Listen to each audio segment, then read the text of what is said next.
Sports Day, JAKIB Sports YouTube Network. Tone and Rob hanging with you on this Tuesday. I'm trying to see if the snow has stopped here. It looks like it has. All right. So I got my work cut out for me as soon as this thing's over. Don't you miss the days when your son was home and you say, hey, go out there and shovel that? Oh, dude. I miss the days when I would just get a sled or something and just go have fun with this crap instead of digging myself out.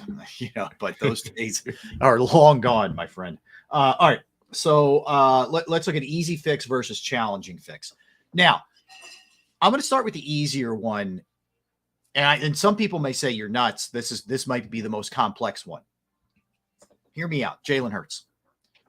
2 years ago, last 2022, the guy is a runner-up MVP.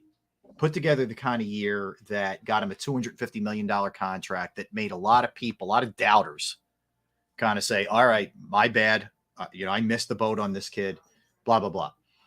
It's there. I'm a big believer in if you've shown it, you can do it. I can get you back there if I've seen that you can do it, if you have that potential. And I think it's big in your own head if you do something that I can go there. I've been there. So I think Kellen Moore has got to come in and work on some things with him, and they got to straighten him out in the pocket. And hopefully that knee is good to go, and he's physically back. That's the hard thing for me to project. I don't know. He did look slower last year, but I know that it's there with him. You just have to get it back to, for whatever happened last year happened, move on and work on getting him back to the 2022 version of himself. Yeah, I couldn't agree more. First and foremost, get that footwork right. Get that confidence back, because again, 20 turnovers, or 19 to be exact, is unacceptable. You can't do that. It's just, you can't win football games that way, or at least it makes it much harder to win football games. We see some quarterbacks who turn the ball over a lot and they're capable of still winning the games, a la Josh Allen.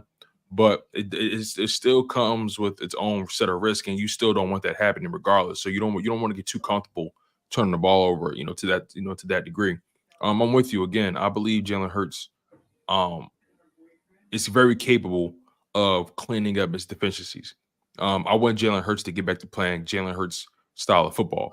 Whatever Kellen Moore provides, it all remains to be seen. I'm not going to say anything negative about the Kellen Moore hire. I'm not going to say anything overtly positive about it as well. We need to see what Kellen Moore provides and how he can marry that with Jalen Hurts' skill set, because Jalen Hurts was at his best in 2022. And last year, although he threw the ball more and had less rushing yards and attempts, and he was still relatively accurate to the same degree, had more turnovers because they relied more so on his pocket presence rather than the RPOs.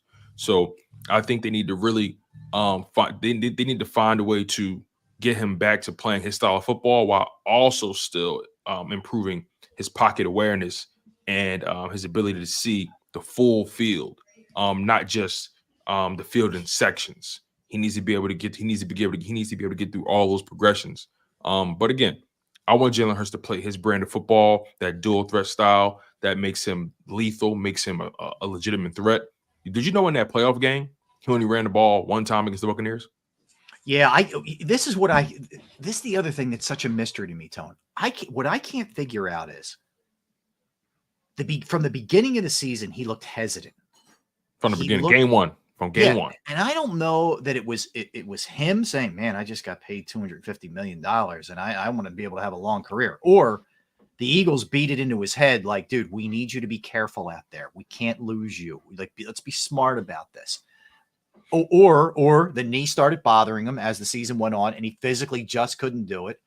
But I would rather, no risk it, no biscuit, man. I would rather get back to him doing what he does best as a dual threat quarterback than this sort of hesitant thing that they did with him last year. I think it's a mistake. Let me ask you this real quick.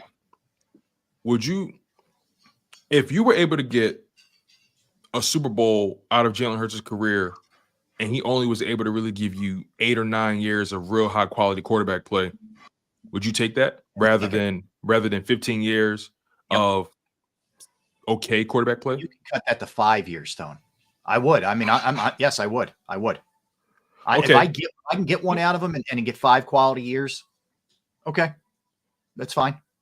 And I'm totally with you on that, right? If we have let's just say the length of the contract, right? I think there's about 4 or 5 years on it.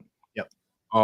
If Jalen Hurts manages to deliver a Super Bowl for the Philadelphia Eagles and can never play to that level again or whatever it may be because of injury or whatever it is, I think his time in Philadelphia is a win. I agree with you. I agree with you. Total. Look, this is the ultimate. I hate to go so cliche on you, but it is a not for long league. Things change. Like the stuff we saw with Brady and all that, and probably what we're going to see with Mahomes, just is rare. There's a lot of turnover in this league, and there's a lot of guys that move on quickly. It's so hard to win it. If you can get one and you have major roster turnover by 2029, and he's part of that at 30, whatever, okay. I would rather – it's so – think about it, man. They've won one Super Bowl in 58 years. You're telling me I can get one in the next 5, and then after that I don't know what he's going to look like physically? Easy for me to say it's going to be his body, but I'm good with it. Yeah, I'm totally good with it too. Look, and that's the cross you bear. You put your NFL player.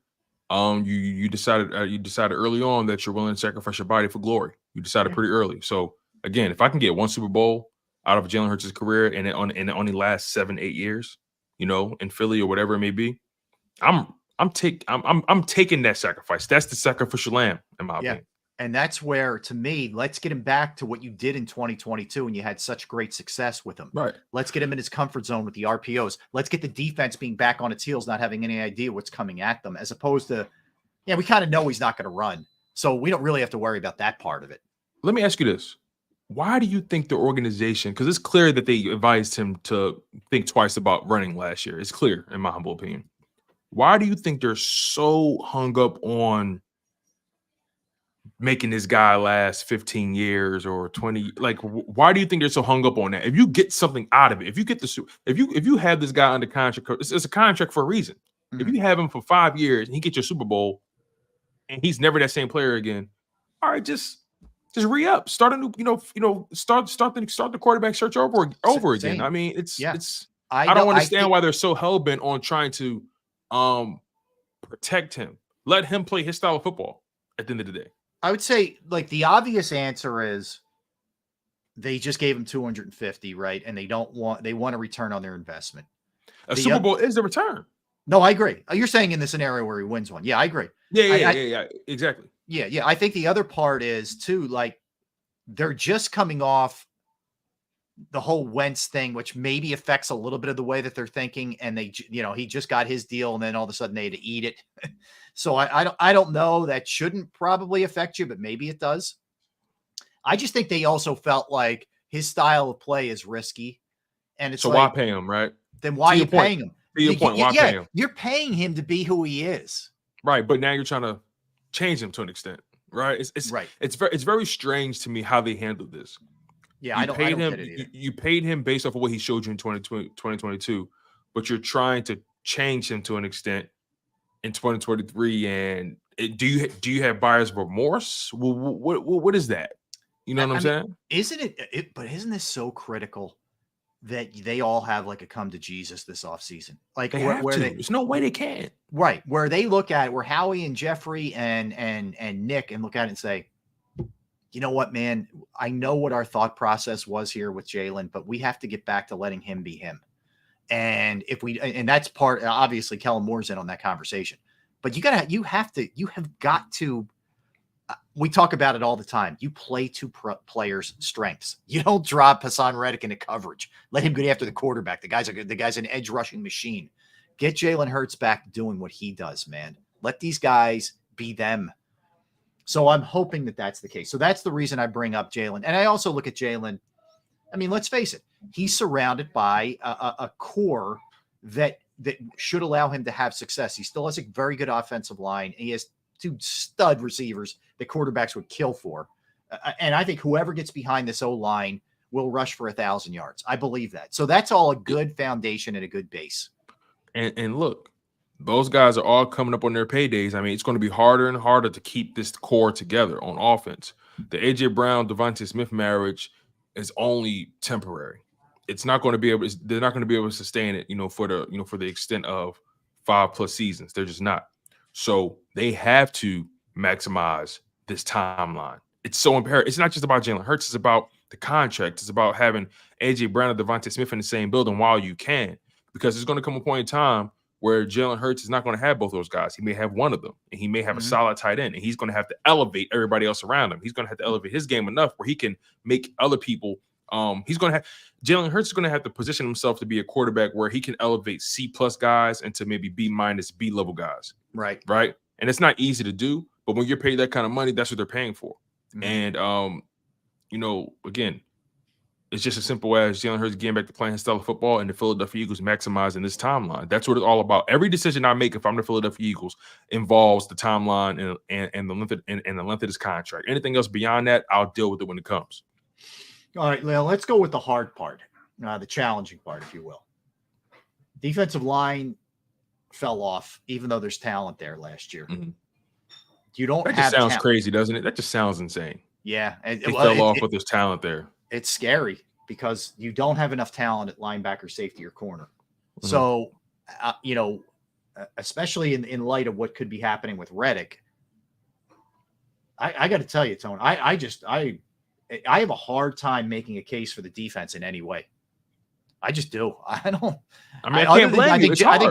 I think Jalen Carter is going to be awesome next year, but all right, name one player you feel uber confident about next year on defense. On defense? Well, you already said Jalen Carter, so that's that. Milton Williams. I'm pretty confident. I like Milton, but I like Milton. I mean, I don't think he's a superstar. Yeah. I don't think he's a superstar, but I'm pretty confident that he's going to, continue to provide what he provides.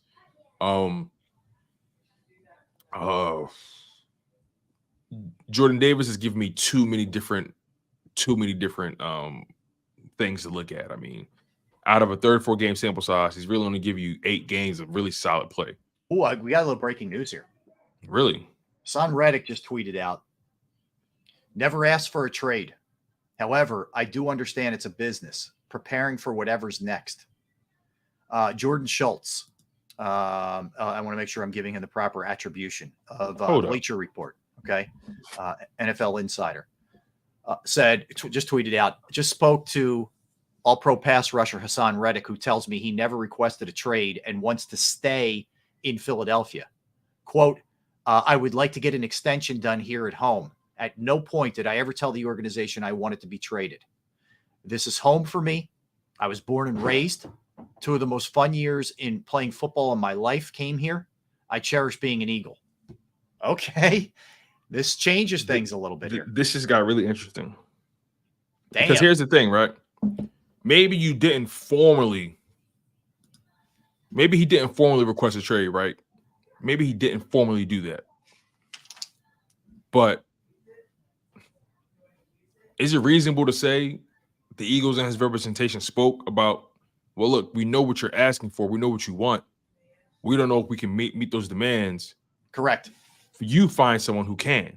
Maybe he didn't request it, but maybe they motivated him to find someone who can. Yes. Does that make sense? I mean, yes. Here's where the story holds up. The asking for a trade, kind of, or no. Sorry. Let me make sure I'm phrasing this properly. Here's where giving Haason Reddick and his camp permission to seek a trade still kind of holds up, and it's what you just said. Okay, let's say his agent, excuse me, and Howie had a conversation, and they're far apart, right? To the point where Howie says, "Look, we get it if you guys want to seek out in the open market the kind of deal that you're looking for. Okay, you have permission to do that because it would be considered what's the word I'm looking for here? Tampering. So if he's allowed to look without, you can request it. Like, in other words, Howie could initiate that conversation and say, "Look, we're giving you guys permission. We get it." Right. I guess that sort of goes along the line of what permission doesn't permission doesn't imply like he's saying I want out of here. Exactly. Right. Permission given doesn't automatically imply that you want it. Yeah. It's just saying that window is open for you if that's the route you take. And here's why Haason getting this out there is also really smart by him. Okay. Break it down. Because now you're putting the ball back in the Eagles' court. In other words, he's playing on the fans' loyalty to him, and the fan base really likes Haason Reddick. He's a Philly kid, blah, blah, blah. Exactly. And also, He's who's saying, going to trade for a guy that doesn't want to be there? Like, who's going to trade for a guy that doesn't want to leave? Well, but he's also saying, like, hey, I want to be here, man.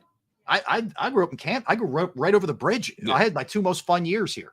I don't know anywhere. That's on them. I want to be here. You're cooking. You're right. He instantly put the onus back on the Eagles to get the deal done. Yeah, instantly. He's playing the PR game, and this is how it goes. This is how it works. You know what I mean? No, like what we're seeing here is nothing new under the sun, right? You know, this stuff happens all the time. Yeah, it's nothing for anyone to jump out the window about. But this is just how the negotiations work. You want to you want to play the PR game. You want to use the fan base, against the team, because people don't. I haven't heard anybody that wants him going. Let me make that clear. I haven't heard anybody that wants him going. I don't want him going. I certainly don't want him going. I don't like the notion of this at all. Yeah, I know I've broached the idea of trading him because I'm thinking about the bigger picture here. Yeah. But do I want him going? No. I like what he provides. He's a hell of a pass rusher, one of the best in the NFL. So I think what he's doing is extremely smart. Now the onus is back on the Philadelphia Eagles to try to get something done. But again, the bird is still out there, that the fact that they gave him permission to seek a trade. Oh, for sure. I mean, the bird is still out there. Here, all right. Let's go on record right now. February 13th at 12:18 Eastern. Mm-hmm. I think he's back on a restructured deal. I think I think they'll lower his cap hit this year. He'll get money up front. Mm-hmm. That'll compensate for whatever the base is that's lower, and they'll tack on a year. So I think he'll get this year, next year, which gets him into his 30-31 season, whatever. Mm-hmm. And then probably both sides, part ways, unless he goes crazy the next 2 years, which he might. I mean, he could go off and get 15 sacks, and then all of a sudden you got to rethink everything. But I'm not saying this totally sways everything, but I think it's an interesting counter move by Reddick's camp and himself as well. Smart. Right. Because again, him and his representation spoke about this. They've had since the news broke on Sunday. So today's Tuesday. Right. Yes. Sometimes the NFL feels like it's moving in dog years. One day feels like a week sometimes. But all this news dropped on Sunday. Today's now Tuesday. He finally spoke out and said something. Okay, so we're moving. Something is moving. Believe it or not. And like you said, let's go on record here. Tuesday, February 13th, 11:20 my time. I think Haason Reddick is back on a restructured deal. I think they restructure and then extend, drop some guaranteed money at his feet, and then we have Haason Reddick at least for the next 2 to 3 years at the most. Yeah, at the most. Let's read the quote again. Attribution to Jordan Schultz here, and you can follow him at Schultz_report. Just spoke to Eagles All-Pro rusher Haason Reddick. Tells me he never requested a trade, wants to stay in Philly. Quote, I would like to get an extension done here. He's also saying, hey, this is what I want. I'm not happy with my salary, but I want to stay here with an extension. I'm reading into everything I'm reading, but I would like to get an extension done here at home. At no point did I ever tell the organization I wanted to be traded. This is home for me. I was born and raised here. 2 of the most fun years playing football in my life came here. I cherish being an Eagle. Okay. So, he's hitting a couple notes. He's playing on the heartstrings of the fans a little bit with the whole I love Philadelphia thing. He's also putting it out there that what I'm making now is not satisfactory. Okay. So I want an extension done. And he's also giving you the, hey, but whatever happens, I understand this is a business. And, we may have to, or they may have to do what they have to do. So he's covering kind of every base, in my opinion. Heartstrings, practical businessman, and kind of giving you the back end of that thing of where it could go. Yeah, and I'm not mad at him for wanting to get in front of this thing. Ultimately, you want to be able to speak for yourself at some point. And I think it's actually a really upfront way to do it, what he's doing right now. Yeah, I don't think it's toxic. I don't think it's problematic. I think he's just saying, look, I don't want to leave here, right? I'm a homegrown kid. I went to Temple. You know what I mean? This. I would love for things to, end here. But at the same time, I I understand everybody has their needs, right? He knows the situation with the Philadelphia Eagles, right? He knows he has the highest cap hit. He knows he has the highest base salary. He knows it's hamstringing him right now. Yeah. So I think he, in knowing all that, he's saying, look, although you have your limitations, just know that I want to be here. And whatever happens, just know it wasn't my fault. Yeah. And I respect that at the end of the day. I think too, the other thing, to take into account with this, again, this is the stuff we don't know behind the scenes, right? But the Eagles may already have their mind made up. Like, no, we're moving on, man. And I'm not saying they are. I'm just, I wouldn't even say that. I think they have the number that they're not moving from. Yeah, like this is what it is. I think it's that more so than anything. And they may have already discussed it, and they may have already bottom lined it for him and said, hey, look, this is where we're at. And if this doesn't work, we get it. You got to look elsewhere. Go right ahead. We want value in return, and it's going to be at our price. But yeah, you can move. You can do what you got to do. We have a good question from Ty Williams. He says, if we lose him, do you think Chase Young will be a good pickup? Yeah, that's a good question. That's a good question, Ty, because as of right now, Chase Young has a pretty fair market value right now. And again, we have that's not a guarantee, but Chase Young, a guy coming off of a Super Bowl appearance, he played very well in that Super Bowl, and he's obviously coming off of being injured the year before. A lot of injuries in his young career. A lot of injuries in his young career. Wants to prove that he still can play at a high level. Former number 2 overall pick, first round out of Ohio State. Yep. As of right now, his market value is an average of $13 million per season. For an edge rusher, that's not that bad. That's actually less than what Haason Reddick is making right now. For a young guy at age 24, you take a flyer on Chase Young, bring him in on a 1-year deal. Right. That could be an option. So Ty, that's a good pull by you. It's a good name. I think he is. I think there's a lot of talent there, Tone. I think he's been caught up in injuries, and I think he's been caught up in kind of a crappy situation in Washington prior to getting traded, to the Niners. He would be a very interesting guy for me. Take a flyer is a little strong, but to take a shot on Chase Young. But they're going to have to do that kind of thing. This can't just be drafting. You're going to have to get some proven vets if you lose this guy. Absolutely. It's not going to be a simple fix if you lose him. It's not whatsoever. But like he said, the business goes the way the business goes. You want him here. I want him here. All we can do is really see how this thing plays out. Yeah, I think the thing is too, and I saw I'm awake. Are you just give me 7 to 10 sacks a year? I need more than that. But they're really lacking overall now because we don't know what Nolan Smith's going to be. We don't know if Brandon Graham's going to be here, what he's going to bring because his sacks went way down last year. We did this comp yesterday with how a lot of guys went down sack wise. I don't know for sure what Jordan Davis is going to bring to the table. I just don't know. So you go into it. There's too much uncertainty right now for me to feel really good about this. I get it. It might make it to a point where, like we just talked about, that the Eagles and Reddick's camp are just too far apart and it's over. But I'm gonna say he comes back. I will. I think. Yeah, I agree. I think he comes back. Like you and I said. They restructure. They extend. They drop a big bag of money at his feet. And they maybe increase his annual salary from $15 million to maybe 17, maybe 18. Yeah. But I have it on strong authority. I feel that they don't want to even scratch 20 million with him. He obviously wants that, but listen, the players care about the guaranteed dollars more than anything. I'm pretty sure his agent is already speaking to people around the NFL, gauging how they're valuing Haason. And you want him back. I want him back. You and I both think he will be back. Just under different terms. Yep. And but I'm with you. Like the returns on guys in their 30s who are undersized aren't great. So I think 2 years makes perfect sense if you can do it. With a restructure this year and extension one more, and then probably that'll be it. That'd be in the line. Yeah, because here's the thing, right?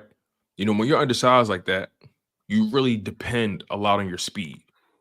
And Yep. typically in sports, speed is the first thing to go. Correct. Not your technique, not your savviness, not your power, your speed. Yeah. And Haason Reddick without the speed, what is he exactly? I agree, So, and I agree with Dan. If they bring back Reddit, not a shot in hell, they spend a linebacker. Correct. You will be looking agreed, at agreed. Nakobe Dean and Zach Cunningham. I'm not even sure they spend a linebacker if if Reddick walks. Right, that's another thing too, right? We're not even guaranteed. Like, let's just say Hell Reddick no. does walk, right? We're not. Yeah. It's not even a guarantee they spend money on linebacker anyway. Nope. So No. that's the funny part about it, right then and Yeah. there. So true. All right, let's hit it. Let's come back. Anthony Sanfilippo is going to join us. We'll bounce this Reddick thing off of Anthony, but we'll talk some Flyers. We'll talk some Phillies. A lot to get to with Anthony when we come back. Don't go anywhere. That's Tone. I'm Rob. We are Sports Take. Let's talk about Pro Action Restoration.